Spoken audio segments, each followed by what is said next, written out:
Hello everyone and welcome back to the CSGO update. My name is ProTalis and I'm here to break down all of the most interesting developments in the wonderful world of Counter-Strike. So without further ado, let's take a look at some of our top CSGO news stories from the last week. New CSGO exploits have been discovered that could allow hackers to steal players' personal information and in worst case scenarios, infiltrate and access their PCs. On the 10th of April 2021, the non-profit reverse engineering organization The Secret Club announced on their Twitter the discovery of a CSGO exploit that allows hackers to access player data and maybe even remote access their computers. Secret Club claim that the exploit has existed for over 2 years and that Valve have been preventing them from publicly disclosing the exploit. In several Twitter threads, Secret Club broke down various CSGO exploits that can allow a potential hacker to access player information or even worse, gain remote access to a player's PC. Secret Club called the exploit a remote code execution flaw that impacts all source engine games, CSGO included. This flaw can supposedly be triggered by a hacker through a Steam invitation to the CSGO game. The reverse engineering group then showed us a video clip of the remote code execution in action. With the command console functioning, a hacker could access a player's personal information as well as run or shut down programs on their PC. But it was the final thread on the organization's Twitter feed that was perhaps the most terrifying. This thread shows Secret Club member Mev utilizing the remote code exploit within a compromised community server. This means that theoretically, CSGO hackers have the ability to create compromised DM or serve servers. Then, any unfortunate soul who fancies a community warm-up could end up connecting to one of these compromised servers and having their passwords and skins stolen from their account. And even in worst case scenarios, could end up with viruses infected into their PC. Perhaps the most peculiar element to this story was Valve's response. As to the recording of this video, Valve have made no formal statement on the matter. And Secret Club claim that they first made Valve aware of this kind of exploit over 2 years ago, but alluded to the possibility that Valve did not want the public to know about the exploit. Secret Club also claim they sent additional proof of the remote exploit to Valve in recent months, but that Valve neither paid nor acknowledged the existence of the exploit. The payment that Secret Club would be talking about in this scenario refers to a bounty bug program. Most big tech companies will offer a financial reward for any freelance programmer who can discover security flaws or bugs in their software that haven't been detected by in-house testing. According to the website HackerOne, which appears to run Valve's bug bounty program, the exfiltration of sensitive data from a game coordinator classifies as the most serious level of exploit that can be rewarded within the bug bounty system. According to the website's pay scale, Valve offers up to $7,500 for discovering serious exploits of this manner within the CSGO game as well as other major titles. But according to Secret Club, Valve have not acknowledged nor paid for the discovery of this exploit. As of the date of recording, Valve have made no formal comment on this matter.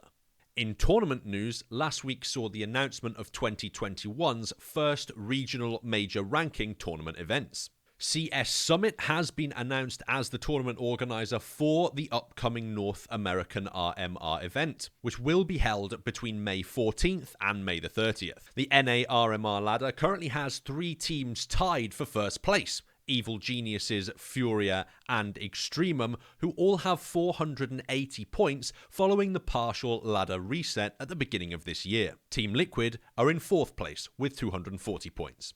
Any aspiring teams from the North American region will have the opportunity to participate in open qualifiers, which are occurring on May the 1st and 2nd and May the 8th and 9th. On the European side of things, Flashpoint 3 has been announced as the EU RMR event for 2021. It will feature a total of 16 teams, 11 of whom have been invited, 5 of whom will have to make it through qualifiers. The 11 teams who have been invited to the tournament are Astralis, Heroic, Big, G2, Vitality, NIP, Fnatic, OG, FaZe, Fun Plus Phoenix, and the X-North roster. This means that teams such as Na'Vi, Complexity, and Mousesports are all going to have to be slugging it out through the qualifying stages, which we all know can be unpredictable, to say the least. Aspiring EU teams will have to mobilize quickly to participate in the opening qualifiers, the first of which begins tomorrow on Tuesday, April the 13th. Those were the main news stories of the week, so let's go ahead and dive into the major team and roster changes from the last week in CSGO. The Na'Vi organization announced yesterday that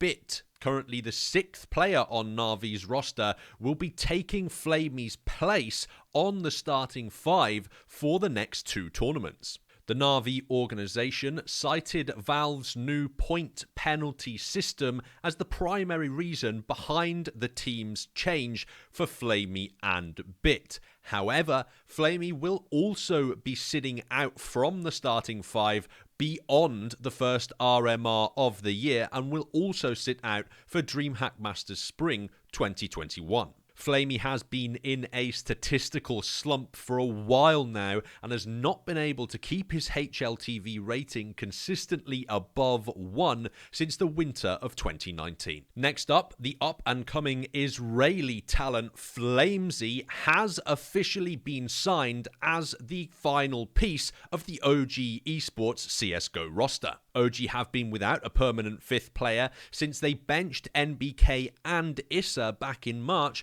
but only signed the Danish player Nico as a permanent member for the roster, leaving a 5th place needing to be filled. Previously signed for Team Endpoint, FlameZ was a huge part of the organization's push into the HLTV top 30, and the young star will now have the opportunity to regularly prove himself against Tier 1 opposition. Polish player Mihu had also reportedly been targeted as a potential 5th player for the squad, but the OG organization decided to go in a different direction in the early stages of this April. FlameZ's OG debut will be against Astralis in the Blast Spring Showdown on Tuesday, April the 13th. Finally, we have what is likely to be the last chapter of the Colossus story. HenryG has officially parted ways with the Cloud9 organization as of April the 6th. The announcement comes after Cloud9 dropped its CSGO division, but intimated that they may be interested in keeping HenryG on as an employee. However, Henry confirmed on Twitter that he would be leaving Cloud9 to take a sabbatical and would return to work in esports once the right opportunity arose. That's pretty much it from the major happenings in the last week of CSGO. It's been a fairly light news week, but I certainly expect, as we await the much anticipated ESIC report releasing this week, that there will be plenty to talk about in next week's episode and plenty more CSGO content to come for this channel. Thank you all so much for watching. Please do leave a like and subscribe to the channel in order to support the content. I have been Protalis. You can check me out on the socials at the bottom of the screen, and I will see you all in next week's episode of the CSGO Update.